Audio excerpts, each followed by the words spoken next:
difficult.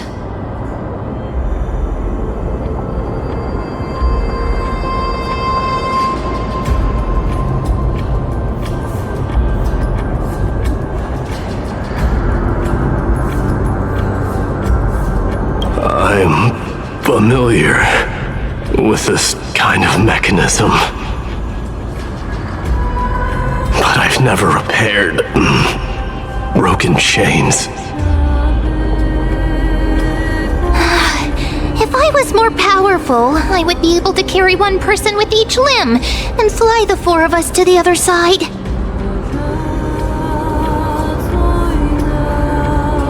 The Rune of Recollection is here, but I can't find a miracle orb anywhere.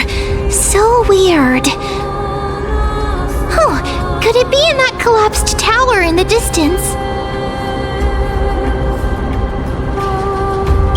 It's still up to me to step up in a crisis. Wait here. I'll go check things out. Did it? The pink squirrel is very smart. Why am I a squirrel now? The miracle's range is limited. Please come a little closer.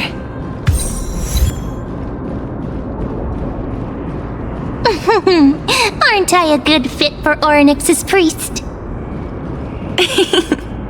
Of course. You're the most competent priest ever. The alchemical matrix should be behind this door. Is that...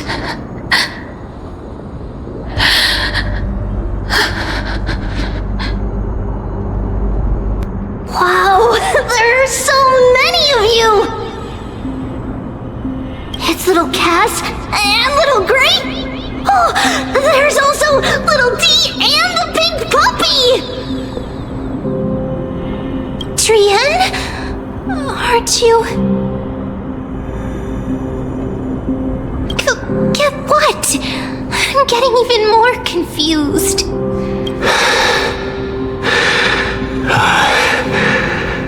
This is the first time I've encountered a deceased friend while going upstream in the River of Souls. It really works like this. Just like the other departed spirits we've encountered along the way.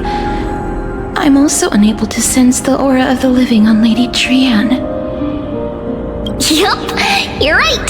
Trian already knows that she'll not be able to return to everyone's side. But Trian believed that little Cass would eventually return to the Netherrealm. So, Trian has been standing here, at this spot closest to the world of the living, and waiting for little Cass. Oh, it must have been very tough for you.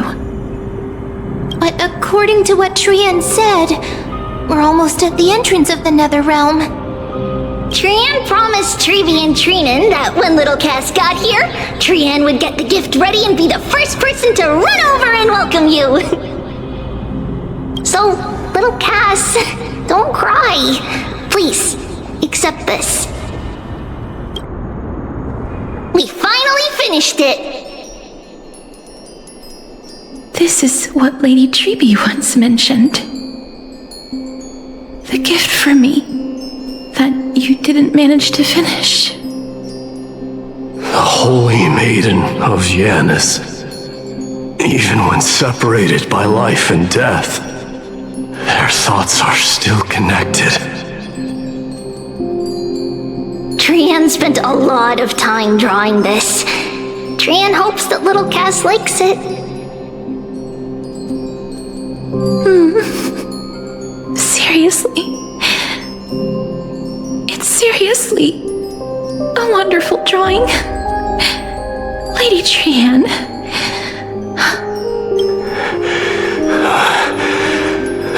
This is our flesh. flame chase journey. Little Cass, we don't know what your journey was like before. Trevi has always said that it must have been a very harsh and frightening journey.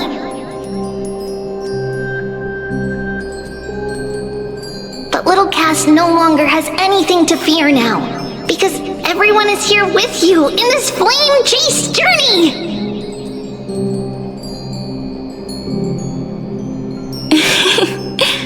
That's right. Only now, when I see Lady Trian's gift, do I realize that I've already obtained so many things I would never have dared to dream of since I embarked on the flame chase journey. It's the first time I've gained so many companions. The first time I picked up the hobbies of crafting and photography. The first time I had dinner with someone else. The first time I went to the market to buy the Chimera doll I'd liked for a very long time and hugged it to sleep. The first time I wore a dress personally made by Lady Aglaya. The first time I went for a walk with Lady Trebi, Lady Trian, and Lady Trinan. The first time I enjoyed the night breeze and looked up at the stars with Miss Hyacinth. The first time I took care of Dromesis with the Trailblazer. Looking back at all these experiences I never thought were possible, it feels as though the scales of my life had shrunk from centuries and decades down to minutes and seconds. And all of them are so precious.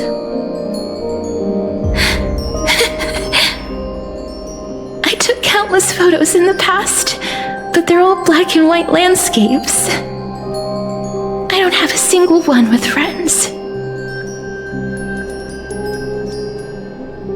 If I had known, I would have taken more pictures.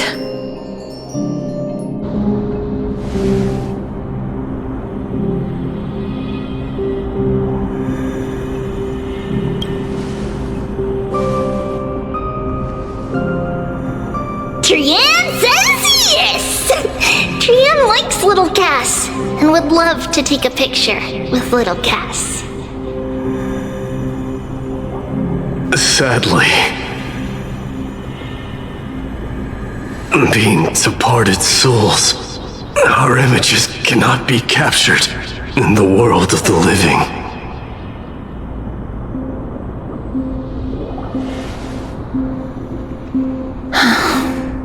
I thought so too. What? Are we seriously going to leave any room for regret?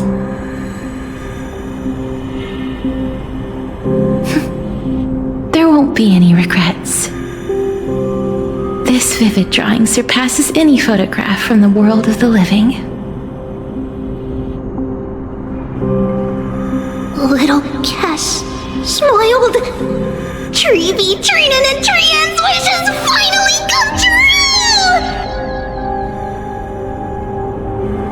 I remember you once said that fate is not the flowers that bloom at the end of the road, but where people tread beyond the gate.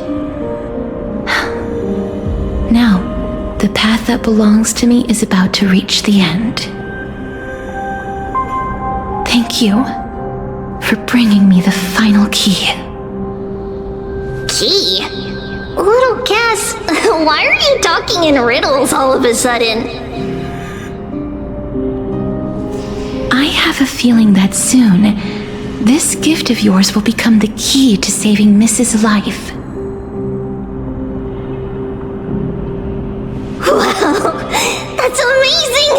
Then keep smiling and carry on bravely!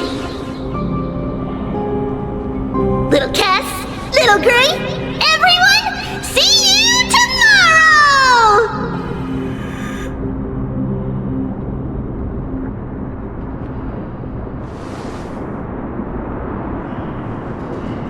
Lady Trian. The aura of this place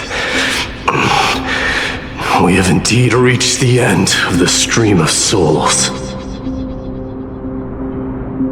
If I go any further, I might lose myself.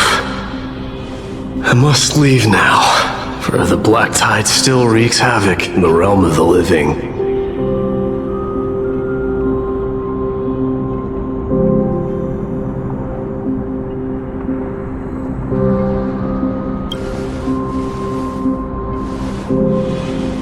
I have broken free from the chains of death countless times. This time will be no different. Castorice, will you fulfill your duty for the flame chase?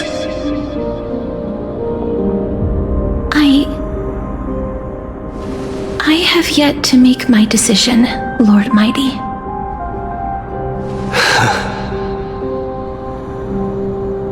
No matter. Make the choice your heart desires. Even if it takes 1,000 years of waiting. I will continue to fight till I die. Then rise from death till the miracle descends.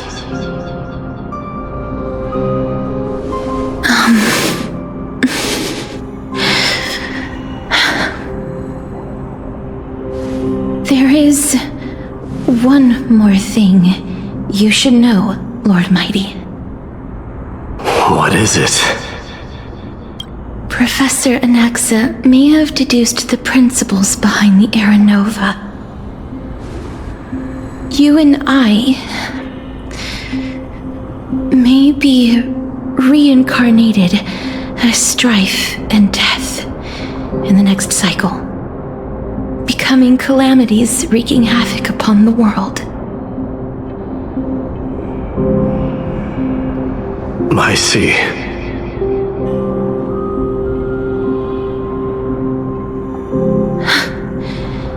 Is that all?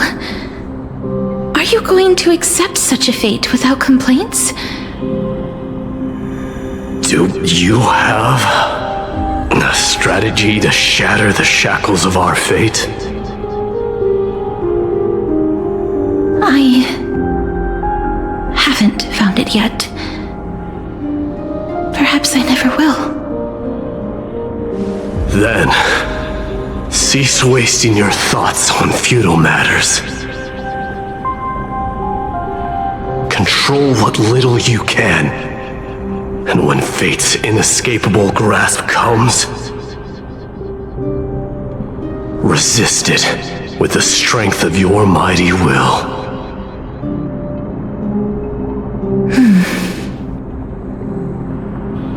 Thank you, Lord Mighty. I will find the right decision.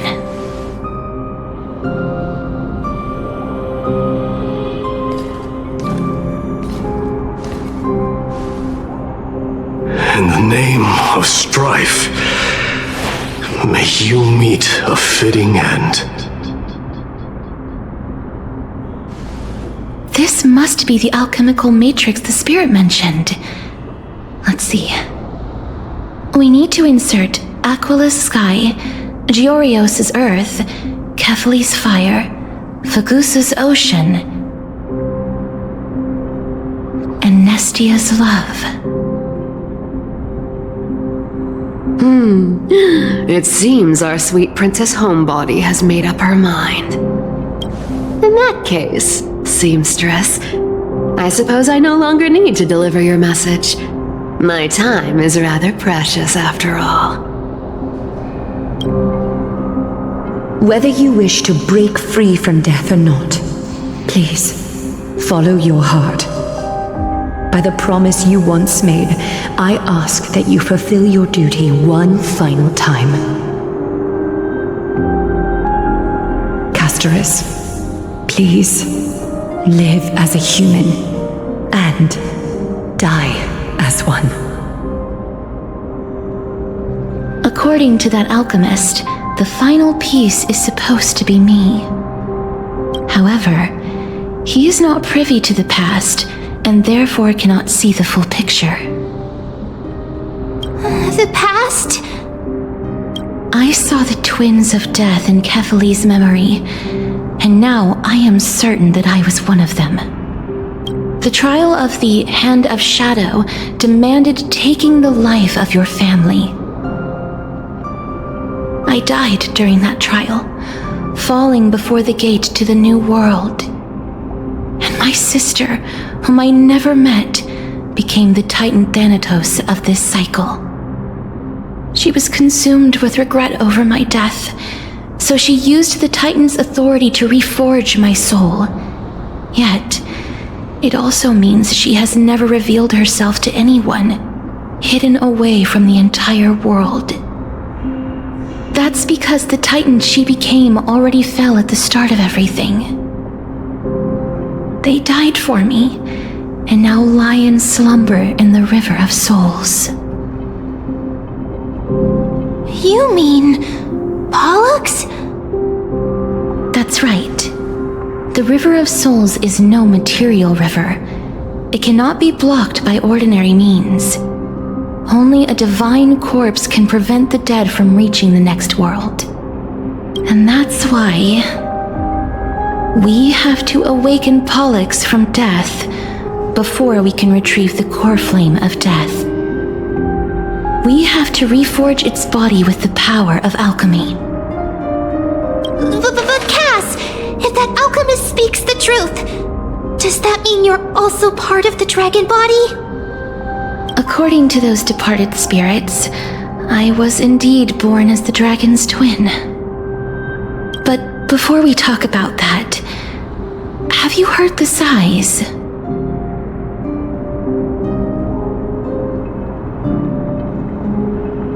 No, not from me.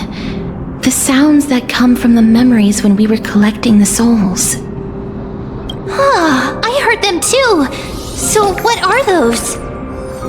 I think it's probably the sign of Pollux's wish being fulfilled. They must have realized how heavy a price they'd need to pay when they used their divine authority to resurrect a dead woman. That's why they exerted every ounce of their strength to send me to Styxia, a city that called for death, a land where none is hostile to death. They never saw their wish fulfilled and fell so prematurely, all because they wanted to give me a new life. Pollux must really want to know how their sister has been after giving their all to save her. That wish is the reason Pollux's soul still lingers in the mortal realm even after their fall, quietly watching and documenting every detail of their sister's life. So instead of picking up objects on the way here, we were instead showing things to a strand of yearning that lingers here. Now, we must weave these yearnings together and restore them into Pollux's complete soul. but all of this is just a hypothesis, right? What if we go through with the ritual and it turns out totally different? That's fine. As Professor Anaxa often reminds us, such is the nature of alchemy. The true outcome can only be known once the process is complete.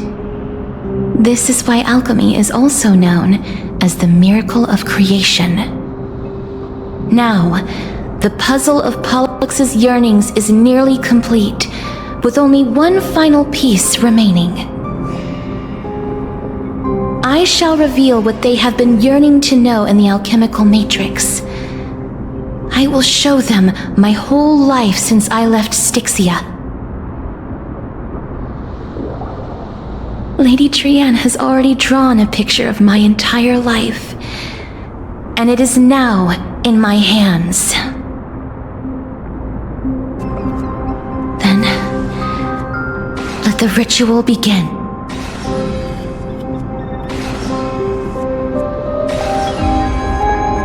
And now, the objective is complete. That is all. Such is what Professor Anaxa always says after preparing for an alchemical ritual. And now, relics, I shall lift you from the river of souls and reforge your soul. Perhaps you will be disturbed by this, and your body may become horrifying to behold. But if even the slightest trace of your soul remains, the soul that once ferried me to this side of the shore, then please, look at me. I wish to thank you in person. I have obtained everything you sacrificed your divinity for. Lady Almanette. Did she recognize you? Oh, she must be the first soul we can communicate with here, right? I'm afraid she is just another spirit trapped here, like the rest of them. The only difference is that I was there when she died. Please, go on. I'm listening. Are you about to tell the story of Styxia? Yes. You're just as smart as I imagined, but... never mind. Now's not the time. There's no need to worry, Elder. Take a look around you. You're already at the resting place of the dead. The world of the dead. But how?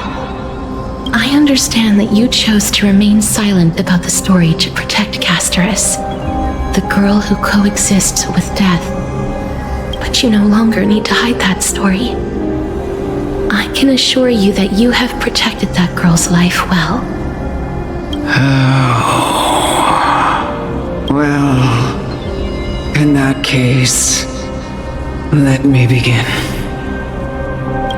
Styxia, the pearl of the ocean, plagued by unwarranted calamity and ravaged by death in the fairy tale. It was the first city-state to shift their faith towards death, even before Idonia did. From where you stand now, I suppose that's a bit hard to believe. Right? Indeed. I cannot imagine that those from the era Chrysia, blessed with eternal life, could ever yearn for death.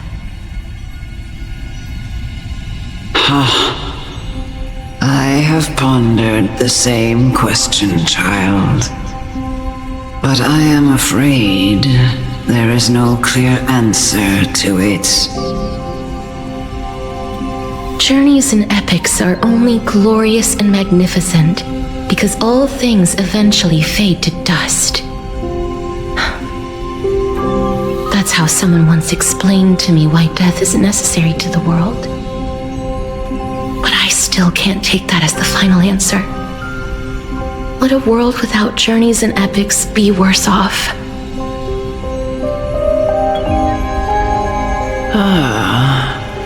I take it the one who spoke this line was a general, or perhaps a warrior. I, however, did find some inspiration in these words. Would you like to hear my thoughts, Castorice?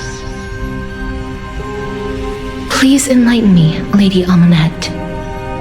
Though I have already made up my mind on how to handle the authority and core flame of death.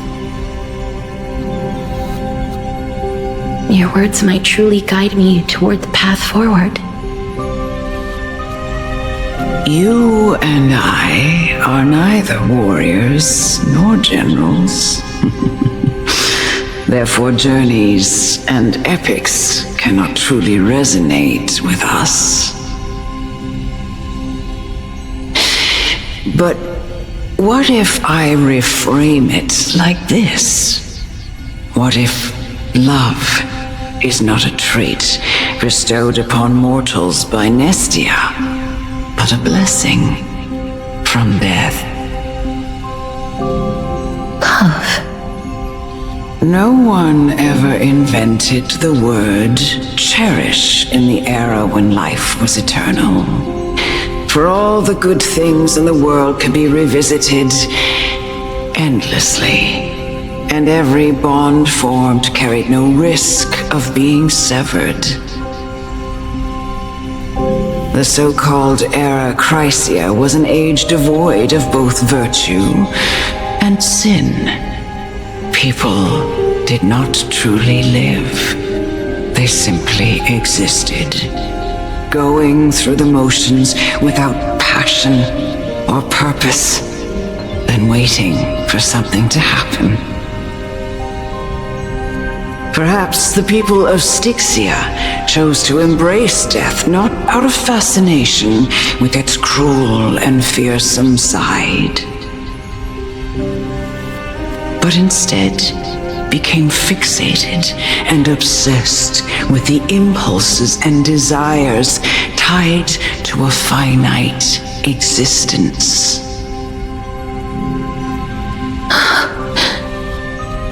Therefore, death is not a thing of fear and desperation, but... That's right, Castorice.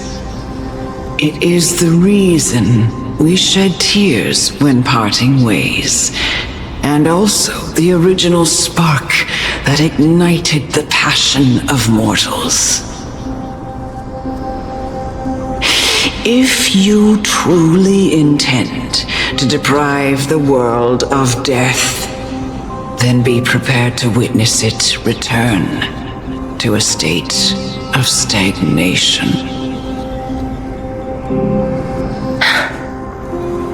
I understand, Lady Amunet. Our limited lifespan shapes all that we know and love. Not even the Death Titan has the right to take that away from humankind again. Nestia's love was the chrysalis of gold's first blessing, but it most likely wasn't understood by mankind. We only learned to interpret this wonderful gift after Thanatos' arrival. If the world was bereft of death, then the Queen of Styxia wouldn't have played a midwife in delivering me into this world. You wouldn't have welcomed me into Idonia, and Aglaya would never have invited me to join the flame chase journey. None of these stories would ever have happened, and I would never have lived, let alone found happiness. Thank you, Mother. I will use all the love I've experienced in this long life to complete the final miracle. My teacher, Anaxagoras, grant me the wisdom of all things. I call upon thee, the stripped dead dragon's corpse.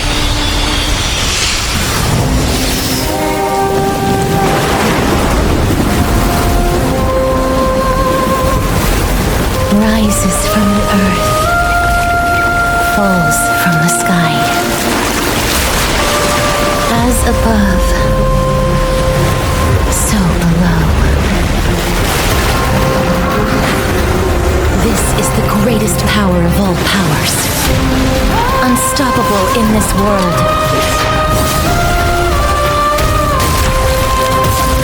The great work that commands all death. I shall grant you embrace.